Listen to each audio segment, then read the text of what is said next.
Hello বন্ধুরা, good morning. Welcome back to my channel. আশা করছি সকলে সুস্থ আছো, ভালো আছো। এখন বাজে সকাল 7টা। এখন থেকেই তোমাদেরকে সাথে নিয়ে ব্লগটা শুরু করছি। আশা করছি তোমাদের ব্লগটা ভালো লাগবে।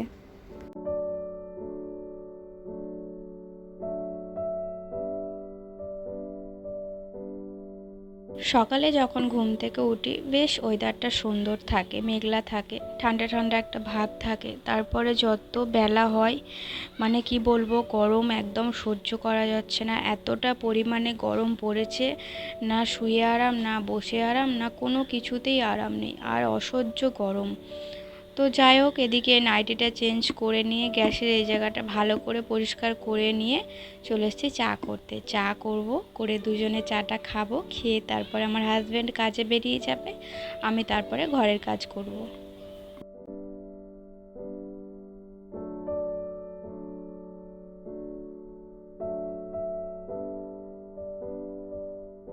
প্রতিদিন কিন্তু ঘুম থেকে উঠে ব্রাশ করে আগে চাটাই আমি খাই, কারণ চাটা খেলে এনার্জি পাওয়া যায়। তাই জন্য চাটা খাই, খেয়ে তারপরে ঘরের কাজ করি। তো চা আমার এদিকে হয়ে গেছে, আর একটা মাত্র বিস্কুট নিলাম। সকালে না একদম কিছু খেতে ভালো লাগে না, তাই জন্য একটা বিস্কুট নিলাম। আর হচ্ছে আমার হাজব্যান্ডের জন্য ছাতু গুলে দেব। তো প্রতিদিন ছাতু খেয়েই কাজে যায়, অন্য কিছু টিফিন করে না। সপ্তাহে 7 দিন 6 দিন ছাতু খেয়ে যায়। আর যেদিন একটা দিন ছুটি পাই সেদিন আর কি, তোমাদের তো বলেইছি যে বাইরের একটা দিন আমাদের বাইরের টিফিন লাগে, কারণ মেয়ে বায়না করে শুধু টিফিনটা বাইরে থেকে আনা হয় সপ্তাহে একদিন, তো ওটাই ওই দিনকে খাই, নাহলে সারা সপ্তাহে ছাতু খায়। তো ওদিকে ছাতু গুলে আর চলে এসেছি রান্না করতে। সকাল সকাল রান্নাটা বসিয়ে দিলাম, কারণ বৃহস্পতিবার পুজো করতে হবে। আর সকালে চা খেতে খেতেই ভেবে নিই যে কী রান্না করব। মেয়েদের তো ওই একটাই টেনশান যে সকাল হলে কী রান্না করব, বিকাল হলে সন্ধেবেলা কী রান্না করব। তো এটাই চিন্তা করতে করতে ভাবলাম, তো হাজব্যান্ড বলেছিল যে আলু সেদ্ধ ডাল করতে, কিন্তু ওইভাবে আমি খেতে পারি না। গরম বলে বলেছিল যে কিছু করতে হবে না, তাও আমি কি করলাম বলো তো, ডাল বসিয়েছি। ওদিকে দেখো ভাত ফুটছে, ডাল বসিয়েছি, আর হচ্ছে অল্প করে একটু ঢ্যাঁড়স ভেজে নিয়েছি। আর এটা হচ্ছে চিংড়ি মাছের মাথা। তো চিংড়ি মাছ এনেছিলে দেখেছিলে, তো মাছটা আলাদা করে নিয়েছি, মাথাটা আলাদা করে নিয়েছি। তো মাথাটা দিয়ে কি করেছি, বেসন দিয়ে পেঁয়াজ দিয়ে আদা রসুন দিয়ে চটকে আর পকোড়া করে নিয়েছি। তো খেতে নাকি খুব ভালো হয়, মানে আমাদের আশেপাশে যারা করে বলে। তো আমি এই ফার্স্ট টাইম করলাম, জানি না কেমন খেতে হবে। আর এদিকে এই যে বললাম একটু পাতলা করে মসুরির ডাল করব, তো পেঁয়াজ দিয়ে আর 5 ফোড়ন দিয়ে লঙ্কা দিয়ে ফোড়ন দিয়ে নিলাম। তো ডালটা হয়ে গেলেই তারপরে ঘরের কাজ করব। আমার কিন্তু এখনও ঘরের কোনো রকম কাজ করা হয়নি, বাসি কাজ সারা হয়নি। তো এটা হলেই তারপরে করব। আর আমি কখন ভিডিও রেকর্ড করি বলো তো, আমি ঠিক দুপুরে রেকর্ড করি, কারণ রাত্রিরে আমাদের এখানটা এমনই, তো কি বলবো, অনেক রাত্রি পর্যন্ত লোক জেগে থাকে। তো রেকর্ডিং সন্ধ্যের পর থেকে তো কেউ নিজের ঘরে থাকে না, সবাই বাইরে বেরিয়ে হই হই করে অনেক রাত্রি পর্যন্ত। তাই জন্য রাত্রিরে রেকর্ডিং করতে না আমার খুব সমস্যা হয়। তাই কি করি বলো তো, দুপুরবেলা দেখবে গরমের দুপুরে না সব একদম নিস্তব্ধ হয়ে যায়, তখনই আমি রেকর্ডিংটা করি, খুব সুবিধা হয় আমার। তো আর কি হয়, মানুষজন চুপচাপ থাকলে কি হয়েছে, বাইরে আমাদের উঠোনে যে একটা আম গাছ আছে না, যত রাজ্যের পাখি আমার আম গাছে এসে বসবে, আর আমি যখন রেকর্ডিং করতে বলবো তখনই চেঁচামেচি করবে। বেশ ডাকগুলো ভালোও লাগে শুনতে, কিন্তু রেকর্ডিং করি একটু অসুবিধা হয়। তো ওদিকে আমার রান্নাবান্না কমপ্লিট করে বাসনপত্র মেজে নিয়েছি তাড়াতাড়ি করে, কারণ ওই জায়গাটা পাতকোতলাটা এতটা পরিমাণে রোদ্দুর পড়ে যে মানে বেলা হলে আর মানে ওখানটা বসা যাবে না। টাইম কলে জল দিয়েছিল, তো ওই জলে বাসন মেজে নিয়েছি, নিয়ে আর এদিকে মানে ডাস্টিংয়ের কাজ শুরু করে দিয়েছি।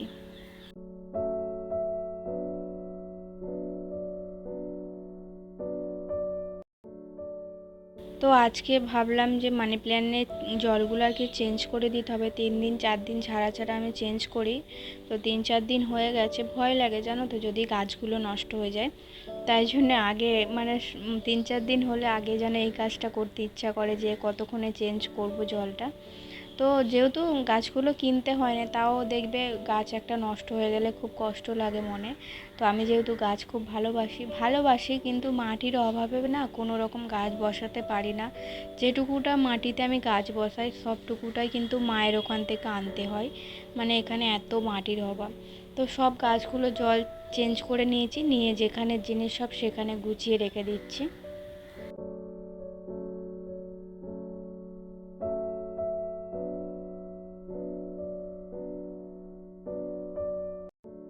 আর আজকে না মানে আজকে কি করেছি বলো তো, অন্যদিন তো আমি পাতকের জল দিই, আর আজকে কি করেছি, টাইম কলে জল দিয়েছিল তো টাইম কলের জলই আজকে দিয়ে দিয়েছি। জানি না কি হবে, আমাদের এখানে টাইম কলের জল বলো যে কোনো মানে চাপা কলের জল খুবই আয়রন বেশি, জল বেশিক্ষণ থাকলে না হলুদ হয়ে যায়, তারপরে ওপরে জলের ওপরে একটা কীরকম সর পড়ে। তো তাই জন্যে জলগুলো পাল্টে দিয়েছি, কিন্তু মনের মধ্যে একটা ভয় হচ্ছে যদি গাছগুলো নষ্ট হয়ে যায়। দেখা যাক কি হয়, কোনো দিন দিইনি, এই প্রথম দিলাম আমি। আর এই গাছগুলো কালকে রোদ্দুরে বাইরে বার করে দিয়েছিলাম।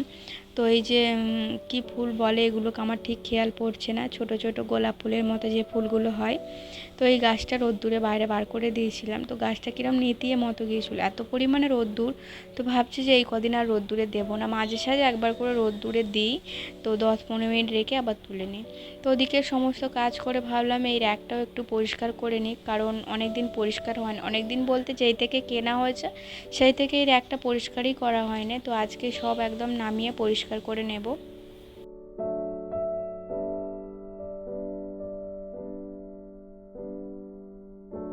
ঘরের থেকে দেখবে রান্নাঘরটা যেন মনে হয় সবসময় গোছানো থাকবে, পরিপাট থাকবে, তবেই বেশ রান্নাঘরে রান্না করতে ভালো লাগে, মন লাগে। রান্নাঘর না পরিষ্কার থাকলে একদমই ভালো লাগে না রান্না করতে। তাই জন্যে বারে বারে রান্নাঘরটাই আমাকে পরিষ্কার করতে হয়। ঘর যদি সপ্তাহে একদিন করি, কিন্তু রান্নাঘরটা আমি সপ্তাহে 2 দিন করি।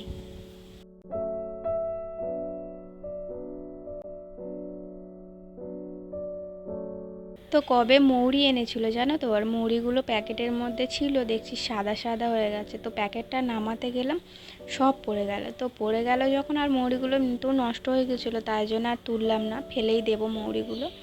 মৌরিটা আনা হয় ঝোল টোল যখন খাওয়া হয় তখনই মৌরি দিয়ে আর কি ঝোলটা বানাই আমি। দেখেছো তোমরা আমি যখন ঝোল বানাই কী কী মশলা ঝোলের মধ্যে দিই আর কি। তো সেই জন্য আনা থাকে মাঝে সাঝে করার জন্যে। তো অনেকগুলোই মৌরি ছিল, সবগুলো দেখছি নষ্ট হয়ে গেছে ডিপের মধ্যে না ঢালা থাকলে। আর এই বর্ষাকাল আসছে, বর্ষাকালে দেখবে অর্ধেক জিনিস দেখবে সাদা সাদাই হয়ে যায়। 5 ফোড়ন, তারপরে জিরে, এগুলো যতই যত্ন করে রাখি না কেন দেখবে বর্ষাকালে কীরকম একটা হয়ে যায়। তো রান্নাঘরটা গুছিয়ে নিয়ে আর চলে এসছে। সুইচ বোর্ডগুলো না অনেক দিন পরিষ্কার করা হয় না, তাই জন্য এগুলো একটু পরিষ্কার করে নিচ্ছি।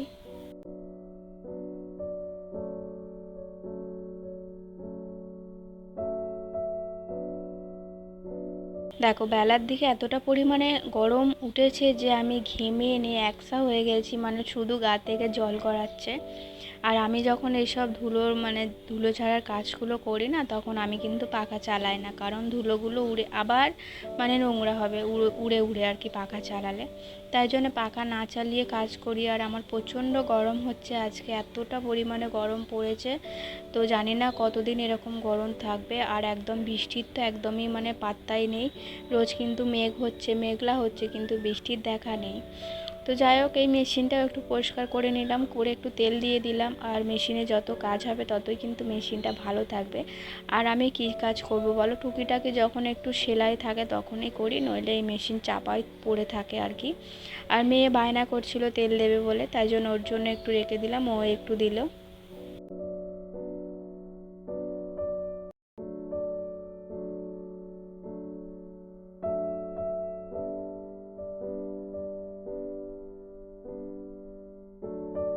এতক্ষণে ঘরের কাজ মিটলো, ঘরের কাজ মিটিয়ে স্নান টান করে আর গাছে একটা ফুল ফুটেছিল টগর ফুল। তো এই টগর ফুলটা দেখতে বেশ সুন্দর, একদম গোলাপ ফুলের মতো অনেকগুলো পাপড়ি হয়, কিন্তু যেহেতু পাপড়িগুলো অনেকগুলো তো ফুটতেও অনেকটা লেট হয় জানো তো, অনেক দিন থেকে কুড়ি হয়ে হয়ে তারপরে ফোটে।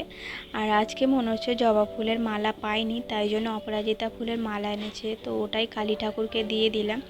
তো বৃহস্পতিবার বলেই আজকে কিন্তু তাড়াতাড়ি রান্নাটা করে নিয়েছিলাম, যাতে পুজোটা একটু তাড়াতাড়ি করতে পারি। তো আমার সমস্ত বাসনপত্র মাজা হয়ে গেছে, তো এখন পুজোটা সারলেই হবে। তো বন্ধুরা চলো আজকের ব্লগটা এই পর্যন্তই, দেখা হবে আগামীকাল। ততক্ষণ সবাই সুস্থ থেকো, ভালো থেকো। ভিডিওটা ভালো লাগলে লাইক করো, কমেন্ট করো, চ্যানেলটি সাবস্ক্রাইব করে দিয়ে আমার পাশে থেকো। চলো টাটা।